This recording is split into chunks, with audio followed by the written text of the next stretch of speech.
Good evening, Ali Pally. Welcome to the William Hill World Darts Championship. You're here for the greatest tournament in the sport. And we've got another incredible evening of action lined up for you, including not one, but two German stars of the sport. Do we have any German fans in? We've got German fans. There must be loads. About a quarter of the tickets for this are sold to fans from Germany. I've already seen some Max Hopp shirts in here. This is why I have as a co-host, I'm Dan Dawson, by the way, Philip Brzezinski from PZC Europe, darts expert and German. There we go. Thanks for joining us. Hi Dan, thank you very much for having me.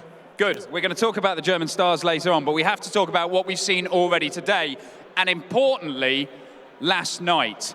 Now, behave yourself, Wall. Yes, lovely. Gerwyn Price, second favourite for the title. He probably gets knocked out last night, doesn't he, Philip? If Willie O'Connor could count. Yeah, that was unbelievable what happened there, to be honest. I mean, Gerwyn Price really was in the ropes. I mean, let's be honest. He wasn't playing well, but if Willie hadn't done what he did, who knows what would have happened. I mean, maybe the second favourite for this tournament would have gone out in his first match. Unbelievable. Well, look, he is through. So is Darren Webster. First game this afternoon, a straight sets win against Yuki Yamada. Pretty impressive for a guy who's been injured for a lot of the year, Philip. Darren Webster seems to be back. This is like Darren Webster 2.0. Back in the media room, he said, this is Darren Webster 4.0 something, he said. But no, he's really looking good. Very impressive performance against the man from Japan there. He could barely reach Yuki Yamada to pat him on the head there, could he? Bless him, little Darren Webster, through to the last 32. One of the seeded players, Darren Webster, of course, and a great day for Norfolk darts, because not only did the Demolition Man make it through, but in the very next game, Mervyn King made it through. It looked like that was going to be 3-0, and then young Kieran Tian from Ireland really showed he's got some bottle, some metal.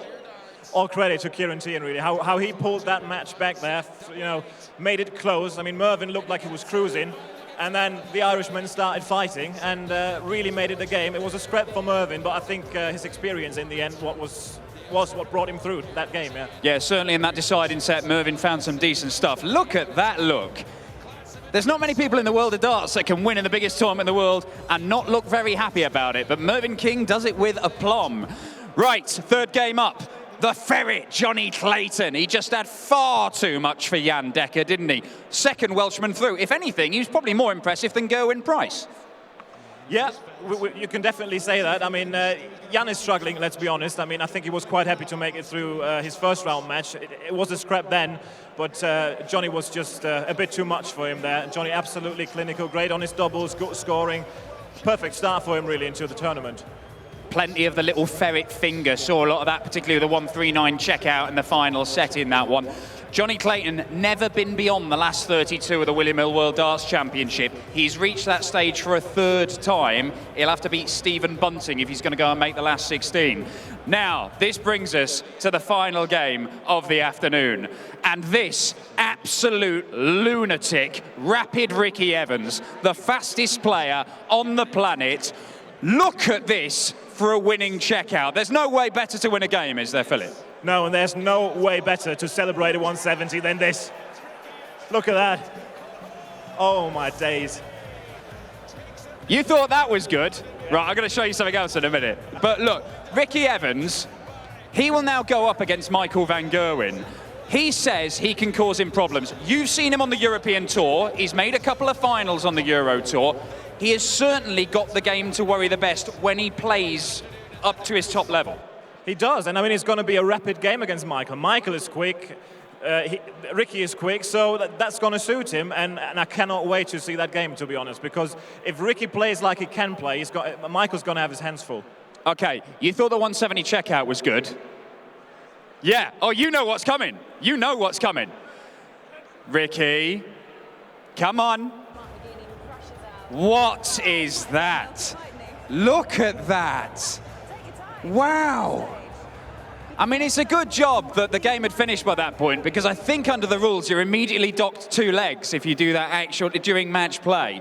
But rapid Ricky Evans safely through. We have got 4 more games coming up tonight for you, all second round. We'll be getting a different pundit on to predict what they think is going to happen.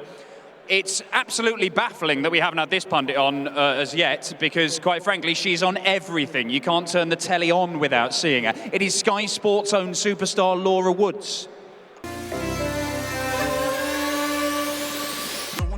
This one, I think Nathan Aspinall, I think he's got it in the bag. Back it. No, I actually do. I think he performed quite well on this stage. And for me, I think he made the semi-finals last year, didn't he, Nathan Aspinall?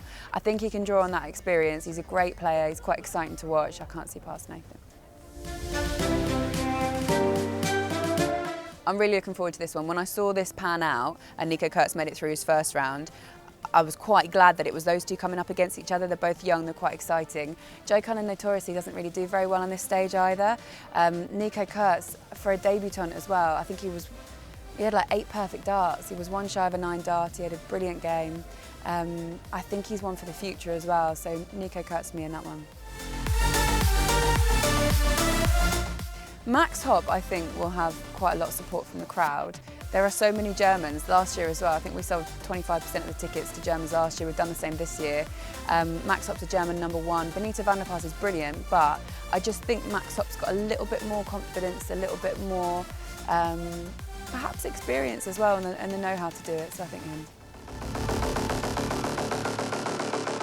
Noel Malik-Dam I like a lot, but Peter Wright is just getting more experience in the latter stages of competitions, and he's learning how to see them out a little bit more. I think the World Cup of Darts, winning that, will do him no end of good. He's not had the best year of his career, but I think he's gradually getting better and better and better and towards his best. He loves this stage as well, and the crowd love him, and I think this was one of those competitions where he started to find that confidence, and he's one of those players that when he gets it and gets hold of it, he can produce some real magic. So I think Peter Wright will definitely get through this round. Laura Woods there, former presenter of the Start Show before she got far too big time for that, and we have to settle for Michael Bridge. Let's bring up her predictions. There we go. Now, Philip, first game up, Nathan Aspinall, Danny Baggish. These guys both won on the same couple of days in Las Vegas. Baggish to qualify for this. Nathan Aspinall, he's only played one World Series event. He won the thing. We both think he wins it convincingly. What do you think? I mean, obviously, Nathan, he's had an incredible year. But I wouldn't underestimate that Danny has already been up on that stage this year. So he knows it. For Nathan, it's going to be not completely new, but I think he might need some time to get used to it. So maybe not 3-0, but 3-1 or something. Nathan is obviously the favourite there. Okay, the closest we have come to a 9-darter so far at this year's William Hill World Darts Championship is from this man, Nico Kurz. Nico Kurz fans? Big Nico Kurz fans. Laura Woods reckons he can beat Joe Cullen, a winner on the Euro Tour this year. Can it happen?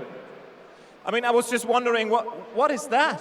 All right, yeah, all right, don't bring that up in front of the German fans. 3-0 to Joe Cullen. Behave yourself, would you? No, let's be honest. Joe is the favourite, but if Nico plays what he did in his first round match against James Wilson, I think he's got a shot. I mean, 96 average.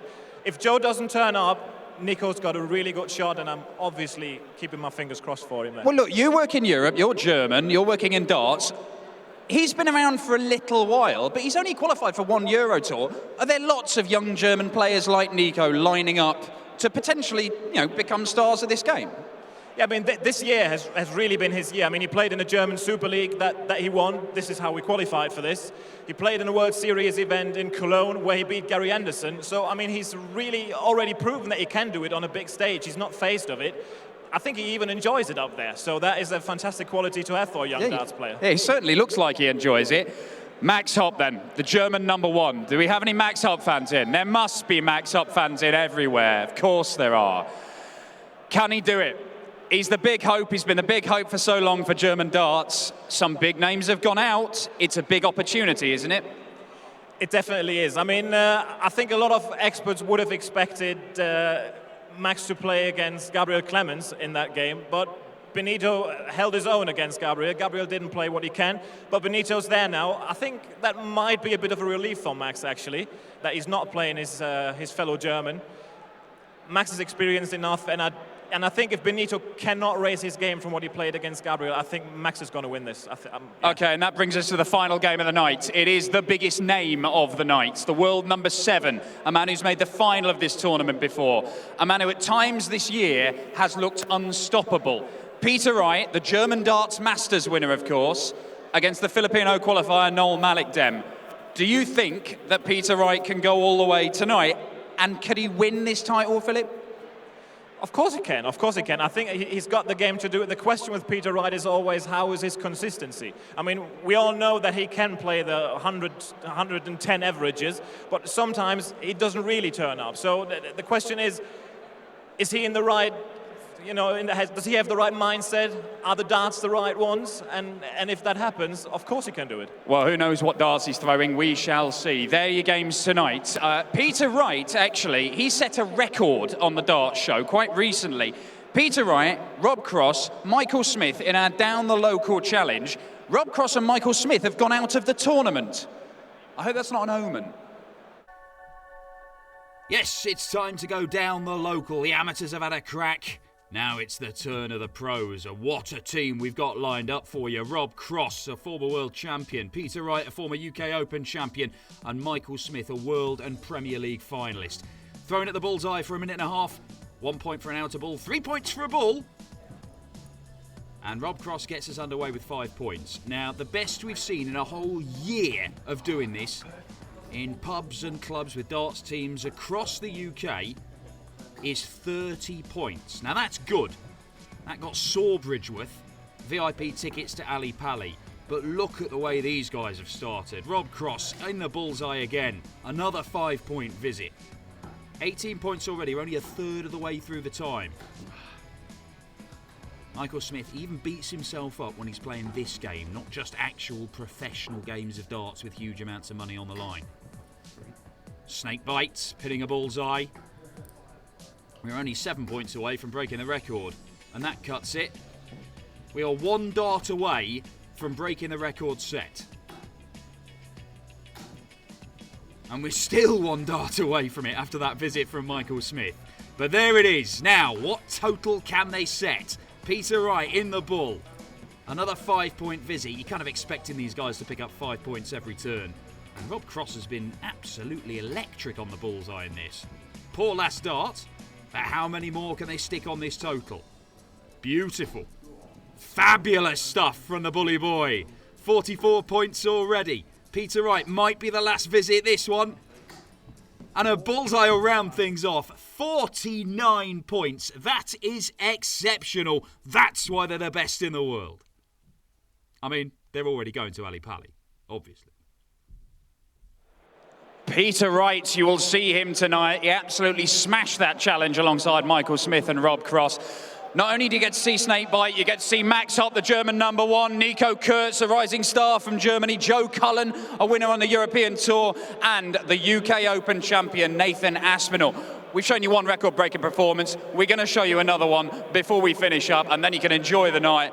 It will be an absolute blinder. Major champions, rising stars, and title winners all over the place. Here is the Asp on William Hill's Dash Darts Challenge. Right, Nathan, you've got 15 seconds to score as high as you possibly can. Game on! 15, 75, 132. A great start. 152, 172, 232. Wow, 252. That is brilliant. Brilliant. Well done, mate. Right, that makes Russ's 96 look a little bit silly, doesn't it?